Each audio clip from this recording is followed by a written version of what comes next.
দাজ্জালীয় সভ্যতার বৈশ্বিক ষড়যন্ত্রগুলোকে বুঝতে হবে। এই সমস্যাটা শুধু আমাদের আঞ্চলিক সমস্যা না, এটা একটা বৈশ্বিক সমস্যা। যখনই মুসলিমদের উপর জুলুম হয়, মুসলিমরা যদি মার খায়, মার খাওয়া অবস্থাতেও তাদেরকে বলা হয় সন্ত্রাসী জঙ্গি। আর যদি তারা প্রতিবাদের ভাষা বেছে নেয়, তাহলে তো সারা বিশ্ব মিডিয়া ফলাও করে প্রচার করে যে এই মুসলিমরা জঙ্গি, সন্ত্রাসী, এরা উগ্রবাদী, এরা রাষ্ট্রে অস্থিতিশীলতা সৃষ্টি করতে চায়, এদেরকে রাষ্ট্র থেকে হটাও, এদেরকে গুম করো, এদেরকে খুন করো, এদেরকে ক্রসফায়ারে দিয়ে দাও। এইভাবেই জুলুম করা হয়েছে আমাদের সাথে বিগত প্রায় 50 বছর থেকে। তাই নামকাও আসতে শুধু মুসলিম রাষ্ট্র না, আমরা চাই একটা পরিপূর্ণ ইসলামী রাষ্ট্র।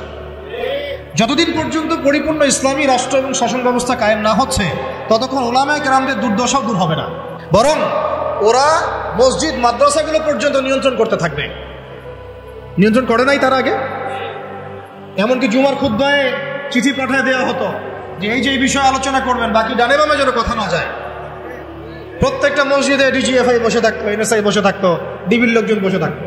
হয়তো এখনো থাকে, কিন্তু অত সাহসিকতার সাথে হয়তো বের হতে পারে না, কিন্তু আছে ঠিকই। কথা হচ্ছে যে তখন তো প্রত্যেকটা রেকর্ড চলে যেত জায়গা মতো, কোন জায়গায় কি আলোচনা হচ্ছে, কোন মাহফিলে কি আলোচনা হচ্ছে। এই জন্য আপনাদেরকে আমি বলতাম, এখনো বলি যে মোবাইল ফোনের এই যে মানুষকে প্রচার করার, জানান দেওয়ার যে একটা অপসংস্কৃতি, এখান থেকে বের হন।